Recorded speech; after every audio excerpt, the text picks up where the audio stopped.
Eddy Baliffard, c'est le maître, le racleur sachant racler, unique ambassadeur de la raclette. C'est bien plus qu'un fromage, ici c'est une tradition, une appellation d'origine contrôlée et chouchoutée.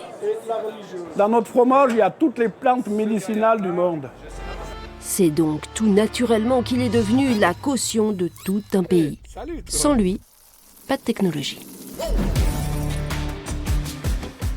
Et le Roboclette est né grâce à l'intelligence artificielle, ou plus simplement ce qu'ils appellent ici le machine learning, la technique de l'apprentissage imaginée par Emmanuel, le doctorant valaisan, forcément, fondu de technologie. Au tout début, on a commencé par monter en fait, un capteur de force au bout du robot pour pouvoir mesurer vraiment très précisément, au-dessous le gramme, à la force à laquelle on allait appliquer sur le fromage. Ils ont ensuite développé des algorithmes. Tout cela est très sérieux. On ne rigole pas avec la raclette dans le Valais. Pour la raclette, il y a 3 défis techniques. Le premier, c'est de pouvoir fusionner plusieurs sources d'informations. On a de la force, du mouvement qui doivent être combinés ensemble. Le deuxième, c'est de pouvoir adapter le mouvement à de nouvelles situations. Donc dans ce cas-là, c'est différentes fontes de fromage, différentes hauteurs de fromage. Et puis le troisième, c'est de pouvoir détecter quel est le moment adéquat pour pouvoir lancer le mouvement de raclage.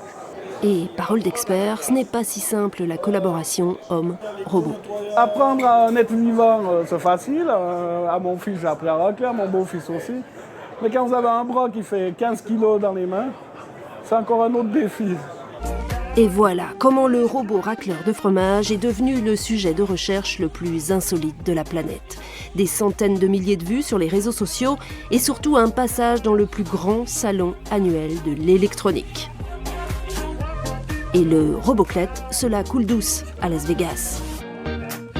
L'heure de gloire a sonné pour l'innovation suisse. Emmanuel n'imaginait pas faire le buzz depuis son labo de recherche à Martigny. Il y a une recette qui est pas mal, c'est de prendre quelque chose de traditionnel, un peu cliché de Suisse, et de rajouter un côté technologique ou même un côté inutile. Bien entendu, les exemples d'application de cette approche sont nombreux.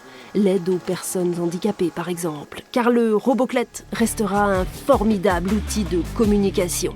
Demandez au pape de la raclette, il veut bien jouer avec la tradition et l'innovation, mais cela s'arrête là, pas de Roboclette chez lui. Jamais de la vie. C'est tout un art de vivre, je vous l'avais dit, du 100% Swiss made. Santé.